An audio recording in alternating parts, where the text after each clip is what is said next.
26ನೇ ತಾರೀಕು ಮೊದಲ ಹಂತದ ಚುನಾವಣೆಯನ್ನು ಮುಗಿತು. ಒಂದು 69% ಮ್ಯಾಗ ಚುನಾವಣೆ ಆಗಿದೆ ವೋಟಿಂಗ್ ಪೋಲಿಂಗ್.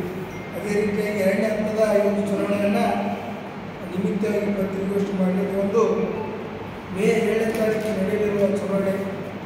ಅದೇ ರೀತಿಯಾಗಿ ಈ ಒಂದು ಎರಡನೇ ಹಂತದ ಚುನಾವಣೆಯನ್ನು ನಮ್ಮ ಪ್ರಧಾನಮಂತ್ರಿಗಳಂತ ನರೇಂದ್ರ ಮೋದಿಯವರು, JP ನಡ್ಡಾ ಅವರು, ಅಮಿತ್ ಶಾಜಿ ಅವರು ಕೂಡ ರೋಡ್ ಶೋ ಮತ್ತು ಸಾರ್ವಜನಿಕ ಸಭೆಗಳನ್ನು ಕೂಡ ನಡೆಸಿದ್ದಾರೆ.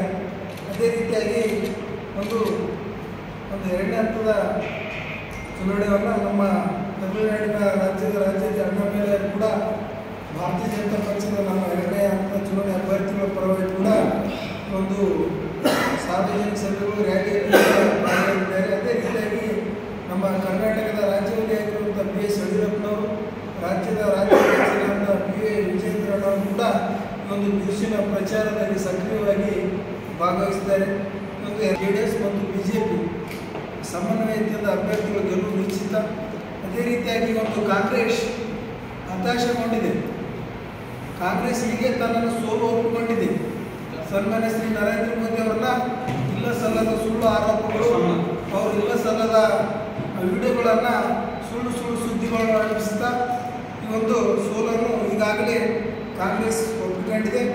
ಅದೇ ರೀತಿಯಾಗಿ ಈ ಒಂದು ಕಾಂಗ್ರೆಸ್ದರೆ ಲೋಕಸಭೆ ಚುನಾವಣೆ ನಡೆಸ್ತಿದ್ದಾರೋ ಅಥವಾ ಏನು ಈ ಒಂದು ಸುಳ್ಳು ಸುದ್ದಿನೇ ಎಬ್ಬಿಸ್ತಾರೆ ಅನ್ನೋದು ನಮ್ಗೆ ಅವ್ರು ಹೇಳಬೇಕಾಗಿದೆ.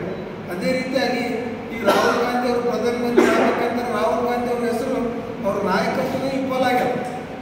ಇಡೀ ಭಾರತ ದೇಶದಾಗ ಇನ್ನು ಕಾಂಗ್ರೆಸ್ ಪಕ್ಷದ ರಾಹುಲ್ ಗಾಂಧಿ ಅವರು ಪ್ರಧಾನಮಂತ್ರಿ ಅಭ್ಯರ್ಥಿ ಅಂತ ಯಾರು ಕೂಡ INDA ಒಬ್ಬರು ಕೂಡ ಅವ್ರು ಬಾಯಿಗೆ ಬರೋರು. ಈ ದೃಷ್ಟಿಯಿಂದ ಕೂಡ ಕಾಂಗ್ರೆಸ್ಸನ್ನು ವಾದರ್ಸ ಲಾಸ್ಟ್ ಟೈಮ್ 40 ಚಿಲ್ಲರೆ ಗೆದ್ದಿದ್ರು, ಅದು ಕೂಡ ಆ ಗೆಲುವು ಆಗ್ತದಿಲ್ಲ ಅನ್ನೋ ಪರಿಸ್ಥಿತಿಯಲ್ಲಿ ಕಾಂಗ್ರೆಸ್ ನಿರಾಸೆಗೊಂಡಿದೆ. ಅದೇ ರೀತಿಯಾಗಿ ವಾಸ್ತವವಾಗಿ ಸಿದ್ದರಾಮಯ್ಯ ಅವರು ಏನು ಸುಳ್ಳು ಗ್ಯಾರಂಟಿಗಳನ್ನು ಕೊಟ್ಟು ಸುಳ್ಳು ಸುದ್ದಿಗಳನ್ನು ಎಬ್ಬಿಸುತ್ತಾ ಯಾವ ಕೂಡ ಆರ್ಥಿಕವಾಗಿ ಈ ಒಂದು ರಾಜ್ಯ ಸರ್ಕಾರಕ್ಕೆ ಹೊಡೆತ ಬಿಡ್ತದದು, ಅದು ನಮ್ಮ ತೆಲಿಗೆ ಬರ್ತದೆ, ಗೊತ್ತಾಗಲ್ಲ ಜನರಿಗೆ. ಆ ಎಲ್ಲ ಗ್ಯಾರಂಟಿಗಳು ಸುಳ್ಳು ಹೇಳ್ತಿದ್ದಾರೆ. ಎಲ್ಲ ಜನರ ವಿಶ್ವಾಸ ಕೂಡ ಅವರು ಕಳ್ಕೊಂಡ್ರೆ ಅಂತ ನಾನು ಹೇಳಕ್ಕೆ ಬಯಸ್ತೇನೆ. ಅದೇ ರೀತಿಯಾಗಿ ನಮ್ಮ ನರೇಂದ್ರ ಮೋದಿ ಅವರು ಕೈಗೊಂಡಿರುವಂಥ ಎಲ್ಲ ಈ ಒಂದು 10 ವರ್ಷದಲ್ಲಿ ಸಾಧನೆಯ ಆಧಾರದ ಮೇಲೆ ನಾವು ಓಟ್ ಕೇಳಬೇಕು.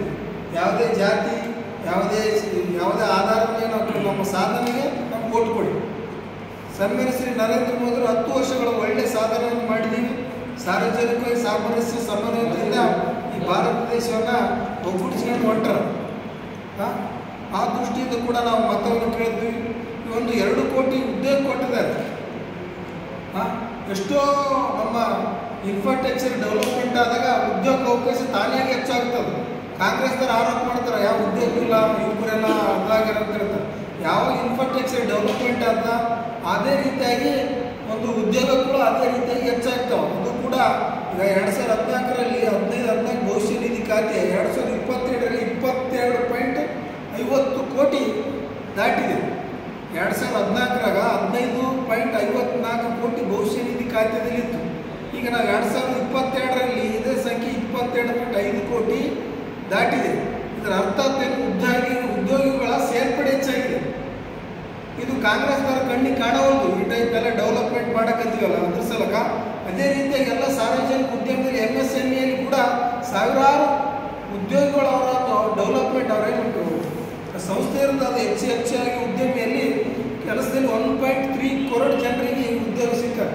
MSMEಯಲ್ಲಿ ಯಾವ ರೀತಿ ವ್ಯಾಪಾರ ಇನ್ಫ್ರಾಸ್ಟ್ರಕ್ಚರ್ ಹೆಚ್ಚಾಗ ತಾನು ಉದ್ಯೋಗ ಕೂಡ ಅದೇ ರೀತಿ ಹೆಚ್ಚಾಗ್ತದೆ. ಅವ್ರು ಕಾಂಗ್ರೆಸ್ದವರಿಗೆ ಅವ್ರು ಗೊತ್ತಾಗೋದು. ಅದೇ ರೀತಿಯಾಗಿ ರೋಜ್ಗಾರ ಕೂಡ 7.5 ಲಕ್ಷ ಯುವಕರಿಗೆ ಸರ್ಕಾರ ಕೆಲಸ ನೀಡಿದೆ. ಕೇಂದ್ರ ಸರ್ಕಾರ PM ರೋಜ್ಗಾರ್ ಯೋಜನೆಯಲ್ಲಿ 7.5 ಲಕ್ಷ ಯುವಕರಿಗೆ ಸರ್ಕಾರದ ಕೆಲಸ ನೀಡಿದೆ. ಇದು ಕೂಡ ಅವ್ರಿಗೆ ಗೊತ್ತಾಗೋದು. ಅದೇ ರೀತಿಯಾಗಿ ಬೆಂಗಳೂರಲ್ಲಿ HAL ಕಂಪನಿ ಮುಸ್ತಂತ ಅಂತ ಹೇಳ್ತಾರೆ ಅವರು.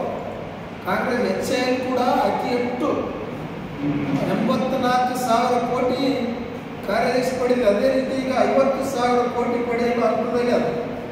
ಈ ಒಂದು 23-24 ದಾಖಲೆ ನೋಡಿದ್ರೆ 29,000 ಕೋಟಿ ಆದಾಯ ಗಳಿಸಿದೆ. ಇದೇ HAL ಬೆಂಗಳೂರಿನಲ್ಲಿ ನಮ್ಮ ಸಂಸ್ಥೆ ಬಗ್ಗೆ ಕಾಂಗ್ರೆಸ್